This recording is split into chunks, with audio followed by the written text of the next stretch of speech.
Hello ladies and gentlemen, Thrive here and welcome back to my channel. So today has been a pretty awesome day to say the least. Today the Planet Zoo Australia pack has launched and we've been covering it in some videos. We did a gameplay video of it already, and we're going to go ahead and end the day with me showcasing the brand new animal color variations that we got in the update 1.3 that came out alongside the DLC. So yeah, our animals in the game, some of them, most of them, now have color variation. And so with the animal color variations, we are just going to look at a variety of examples today. We're going to look at a few animals that happen to have it, look at the differences in their color. I'm also going to show you guys how you can tell what colors what animal has in each of the, in the market where you buy the animals. I'll show you guys how you can tell what you get from what you buy, and then from there we will also take a look at genetics, how that works, you know, how do the colors transfer onto the children, all that kind of stuff. And so yeah, let's not waste any time, let's get right into it. We're going to begin with buying an animal and seeing how you can tell what colors it have.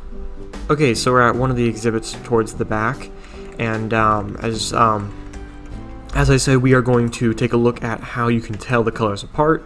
Here are just a list of some of the animals we'll be looking at, but I want to go ahead and show you. We're gonna go ahead and buy the last ones right now, and so you guys can see how the how you can tell them apart. They literally say it. So each animal has a description of what their colors are like. So we have cheetahs in golden yellow coat with black spots, and we also have cheetahs with pale yellow coats with black spots, and that's pretty much it. Those are the only colors I've seen with the cheetahs. So we're gonna take a look at each one.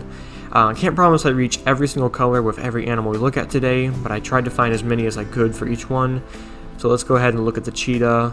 I'm going to test out some of the children. I'll test out some of the genetic mechanics on a couple of the species, not all of them. So we're not going to look at every baby animal today, but with some of them we will.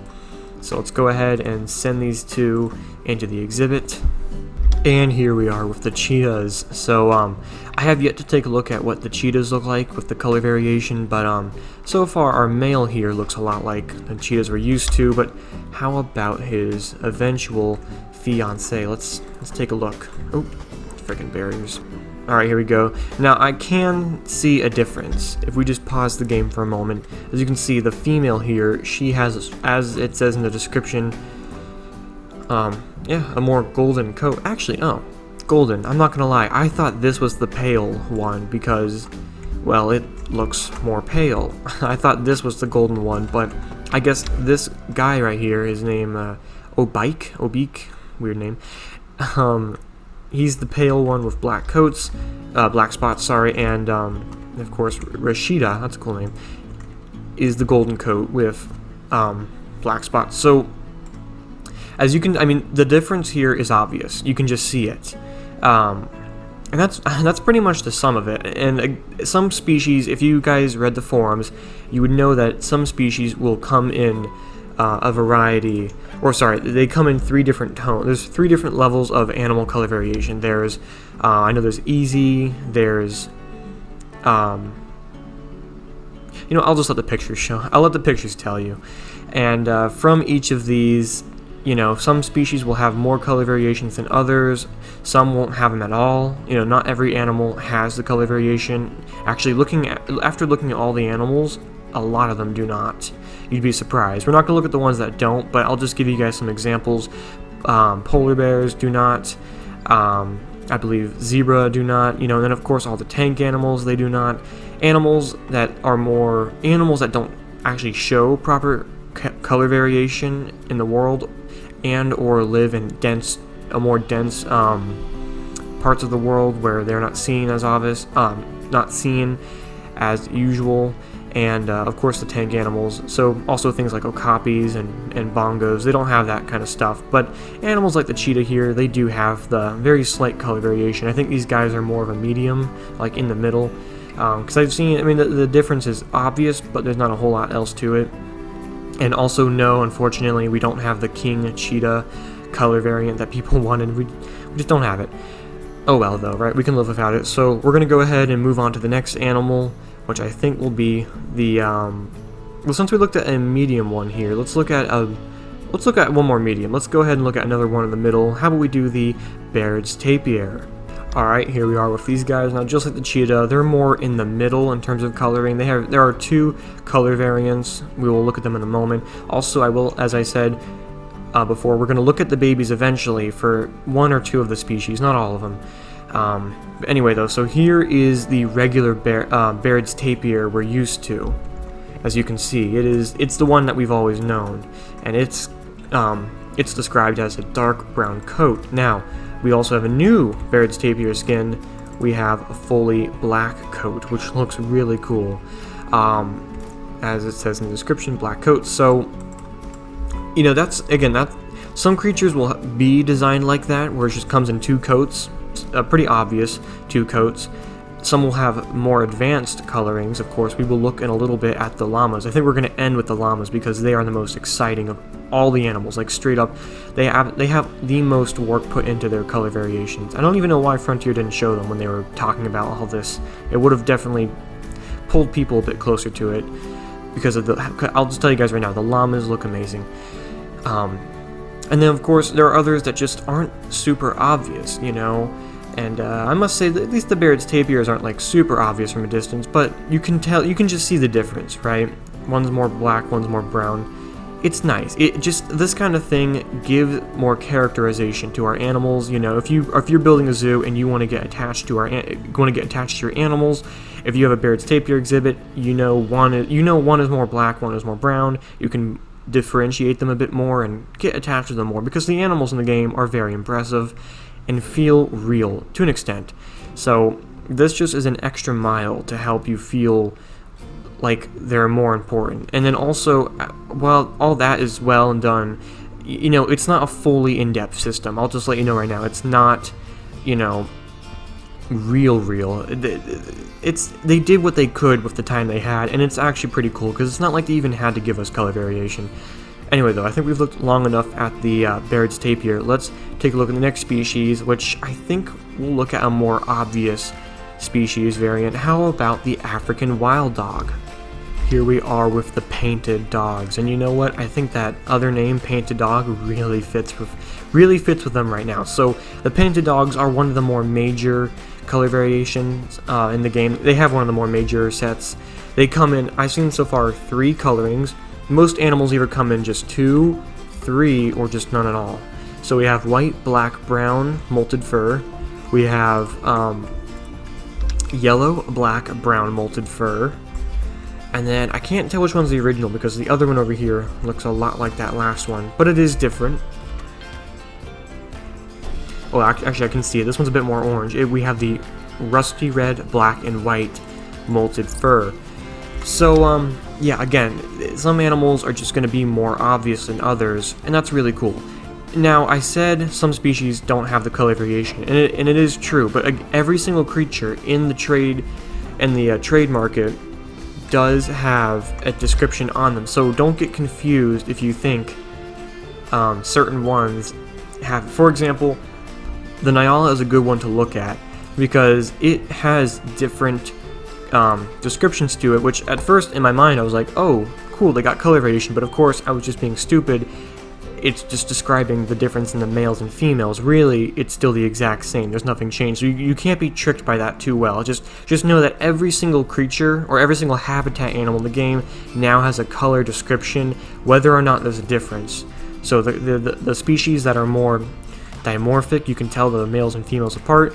Don't get that tripped up. You know, the Nyalas here have no color variation, and same thing goes with other species that are more densely, that have again, that live in a more dense location, or just have never shown that kind of effect in real life, or Frontier just didn't do them. You know, that's just how it is. Like the doll sheep. Unless I check, yeah, they didn't. Nothing changed, and it's not even because it's in a dense location. It's just they're white all year round. So you get some really cool things with certain species, and other species not so much. I know people want to look at the wolves because that was one of the big attention grabbers, but for some reason the wolves have only like 2 color variations, and they're not even that obvious. Maybe I haven't looked deep enough into it, I don't know, but we're not going to look at the wolves today. The big ticket is the llama, which we'll get to. Not yet. We're going to go ahead and look at the next species, which I'm thinking we should look at the black wildebeest, because they actually do have color variation. Now with these guys, you can definitely see some differences. I actually think these are one of the more major color variations. We have, of course, the classic brown black wildebeest, but now we do have a true black wildebeest. We have a black coated wildebeest, and we even have a brownish gray wildebeest. So that's really cool. I love how these guys are getting attention. Some animals, again, have the color variation, bringing attention to some of them, and then with others, there just isn't. So yeah, I really appreciate that this new color variation is definitely giving some attention to other species, especially my neglected boys here. No one really cares about the black wildebeest in the game, except me.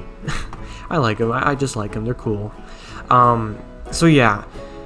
Just another species to give you guys an idea. Let's look at one that actually takes it a step further. One that goes beyond just simple colorings, but to actual coat changing, like changing of the patterns. Of course, I'm talking about the reticulated giraffe. Alright, here's a really cool one. So, again, the patternings on the reticulated giraffe now come in two forms. We have, this is the new one, and then this out here is our older one, last I checked. And you can definitely see a difference both in color and patterning. The tone is different to the color. It's really cool. Now, I know in this video we've only been looking at just the colorings and now the patternings, but and we've also looked at the animal trading, so you guys can get an idea of the differences when you buy them.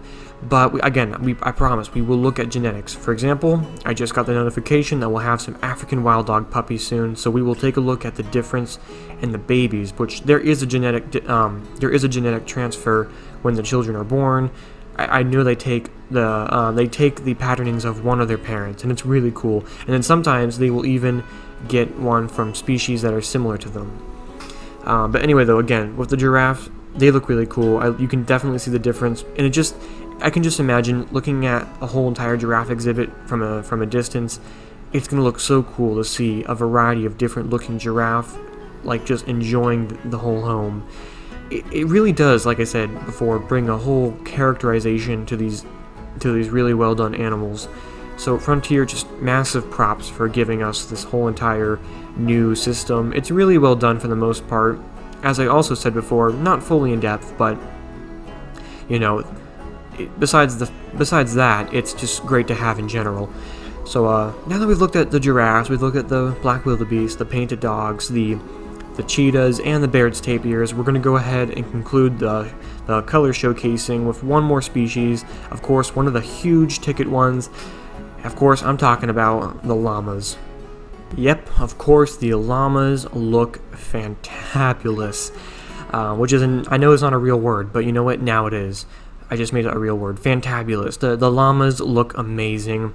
They are the species that they went most in depth in. These guys come in 4 different colorings. There's a 4th skin we haven't seen yet, will be brought in. Unfortunately, with the gaining of 4 really cool skins, I have yet to find the old classic fully white llama. I actually think they're gone now. I don't know why. The only glimpse we have of the old white llama is in the icon. For some reason, all the icons are just the white llama. Maybe that's just a glitch. It doesn't matter. But you know, is that a good thing? Is that good or bad that we lost the classic white llama in exchange for 4 colored llamas? I don't know. But it does look really cool. And now, of course, they come in new patternings and new colorings, and I really love it. So we have my personal favorite. We have the gray, thick, shaggy wool with brown patches. You can just tell. And we also have, what's this guy right here? We have a black, thick, shaggy wool. Now that is really cool. And then to continue with the colorings, we also have a chocolate brown, thick, shaggy wool, which probably my least favorite. But then again, we also have this one, and is it my favorite? Probably not. We have a tan brown, thick, shaggy wool. No, I'm sorry. This one is still my favorite. It looks so cool. I love the patternings. So you can just tell from a glimpse that, or from a distance, you can just see them all apart. They look so different from each other. Frontier really did a good job with the llamas. They come in a large variety now, and I've yet to find another skin. These are the only 4 I found. There could be more, but I also think they're the only animal in the game that has 4 skins. As I said, Frontier put the most work into them, and that was worth it. So anyway, though, yes, we've had a good look at a variety of animals and their colorings. We've seen, you know, somewhat obvious coloring changes to very obvious coloring changes to extremely obvious coloring changes and patternings as well. And I just gotta say, it looks, all of it is really cool. Again, Frontier never had to give this to us, but they did, based on what people were saying from the community, and we all gotta give Frontier a good round of applause, because it looks really awesome. Anyway, though, I think I've described the skins enough. Let's go ahead and move on to the genetics. So we're gonna wait a little bit, and we're going to see what kind of babies can be made from combining two completely different colors. Will the child have one of the parents, or will it be a mix? For all I know, I haven't tested this out yet, so this will be a first for me as well. Let's go ahead and look at some colorful babies. Alright, you guys, so as you can see here, our African wild dogs did have puppies. Now, what's kind of funny about this, and this is my first kind of view upon the baby genetics working here, these guys have the rusty red skin, right? We have like 3 different skins so far of everything. We only have 3 wild dog skins. We have the yellow brown, we have the white brown, and we have the rusty red brown. And out of all of them, the parents, the parents are this guy right here, right? And he is the yellow brown. And then the mom over here is the white brown, but the babies got the rusty red brown. Now that is interesting. So, you know, as I said, from what I've read in the forums, the babies will either sometimes take one of the parents or one of the relatives, you know, and not like biological relative, but a relative in terms of species. So they could have gotten like Timberwolf. Oh jeez, that looks bad. Could have gotten like Timberwolf colorings, well, I don't know if that would work, but I know they did say that you know, related species can share similar colors, but they didn't get any of that. Instead, these guys ended up taking the colorings, neither of their parents or of a related species. They got it from, they have the same skin as the 3rd African wild dog. That I did sell. I did sell that one because I wanted to make the parents more obvious. So, you know, this is just a first look and kind of taste at what, how the baby genetics work. Again, they didn't get either of their parents' colorings. All of them got a whole third type of coloring different from their parents. And that's just one idea. We're going to go ahead and look at 2 more species and see if that's what happens. Okay guys, so our Baird's tapir are about to have a baby.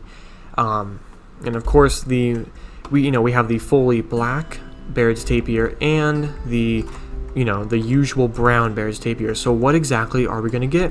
Well, I guess it's kind of hard to tell because the Baird's tapir babies look nothing like their adults. I kind of forgot about that. So let's look at the genetics panel. Whoa, what the? Oh, that's creepy. Alright, yeah, so let's go ahead and take a look at the genetics panel here. Okay, good. This time his eyes closed. That looks better. So it does appear that the Baird's tapir baby has taken the genetics of has taken the coloring of its mother. It has the black coat just like its mom. And again, that's just one of, I think, 4 different things that can happen. So, you know, with the African wild dogs, instead of them taking coats from their parents or, you know, a similar species, they took it from a whole nother coloring to the African wild dogs. And then here with the Baird's tapir, they got it, this little guy right here got it from he got it from his mom. So, and I don't, as far as like how that works and, you know, when to expect to kind of like figure out what's going to happen, I think it really just comes down to whatever happens. I think it's more random. Again, the system, it's kind of hard to pinpoint what they've done exactly, but I'm getting an idea of it. So I think it just comes down to chance. So, for example, in the future, if we were to get another Baird's tapir, there's a pretty good chance it could be something different. It could be a whole 3rd skin I haven't even seen yet. I don't think it would be. It'd probably be one of the parents, or then again, there's no similar species in this game. So it's probably, for the Baird's tapir, I think it's limited to just either of the parents, but again, I think that just comes down to whatever. It's just a part of the system. It's more of a random thing. You just have to kind of wait and see, but it's cool nonetheless. I mean, this little guy right here is going to grow up to have a black coat. and that works. That feels real. You know, this is how. This is just to give you. All of this is to give you an idea of how genetics actually work. But anyway, let's go ahead and explore just a little bit farther, and let's go take a look at genetics of the giraffe and the llama, as they are about to have offspring soon. Alright guys, now here we go. So just quick context. So our black, thick, and shaggy llama is about to have a baby, and it has mated with the one that has the cow one. It looks like a cow to me. It has the kind of patternings of a cow and, you know, similar colorings. But anyway, though, so let's find out what exactly are we going to get. Is it going to be one of the other four? Is it going to be a mixture, or I don't think there are mixtures because I didn't go that far. Or is it going to have one of the parents? We'll find out. So just like with the African wild dogs, this little guy right here ended up getting a whole nother coloring different from his parents. It actually ended up getting the colorings of Urak over here. He has a tan. He has the tan, brown, shaggy wool, and so does our little guy right here, tan, brown, shaggy wool. So it really just depends. I know there's going to be instances where it will have one of the parents, and as we just saw, there will be instances where it's of another one of their species. It really just depends. I think it's completely random. It's all based on the system, but it gives you a sense of life to it, and I really like it. But anyway, though, so to wrap this up, let's take a look at one last baby. Let's take a look at those really awesome giraffes. So this little guy right here, no surprise, ended up getting one of his parents' colorings. Now, I honestly thought it was the dad, the bigger one here, but actually no. In the description, it says he got his mother's genetics, more of his mother's genetics in terms of coloring, at least. And not gonna lie, it doesn't look like it. He looks more like his dad, or he actually looks more like a mix. But his is described as the same as his mother's. So, you know, I think it depends. I think when he gets older, he'll have the exact same. He'll look more like his mom. But for the time being, it's described as his mom's coloring. So I'm gonna go off what the description says. He did just get one of his parents' genetics. So it's obvious that at this point it really just comes down to, you know, randomizing.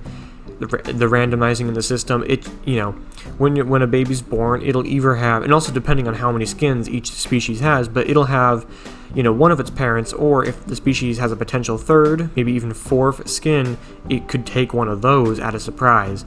And that's really cool. It feels random and it feels natural, and it just, because, you know, sometimes kids just don't look like their parents, and sometimes they do. Just like in real life with us humans, you know. I look more like my dad, and if I'm being honest, not so much like my mom. And then I have cousins that look nothing like either of their parents, and it's just how it is. It's genetics, brought into a relatively simple way in Planet Zoo. So there you go, guys. There was our overlook of the animal color variations. Sure, we didn't look at everything. I mean, there are like, you know, 50 other animals that have color variations we haven't seen yet, but that's besides the point. Hopefully I've given you guys an idea of, you know, what kind of variety of colorings you can see. I've also shown you guys how you can look at how you can get the description of each coloring. It's literally on every animal in the market and on the animal itself. And we've also gotten a good idea of the genetics, it being a pretty random system. Sometimes the babies will be born with one of their parents, or sometimes it will be a third or fourth coloring that doesn't have to do with the parents at all. It really just, it'll catch you by surprise. It could be anything, and it's really cool. And yeah, again, the biggest thing is we have to give Frontier props for even giving us this system. They didn't have to do this, but it definitely helps the game a ton. I know it satisfied a lot of players, knowing that Frontier listened to what people were complaining about. Because, I mean, honestly, I could have done without this, but it's nice that they did what the community in general was asking for. So, Frontier, thank you once more for giving us this really cool system. Hopefully you guys have already begun to experience it and play with it for yourself in the game. But for those who haven't gotten the update and DLC yet, this video will help you understand what to expect if you're going to experience and play with all of this. So anyway, I'm going to go ahead and wrap up this video here.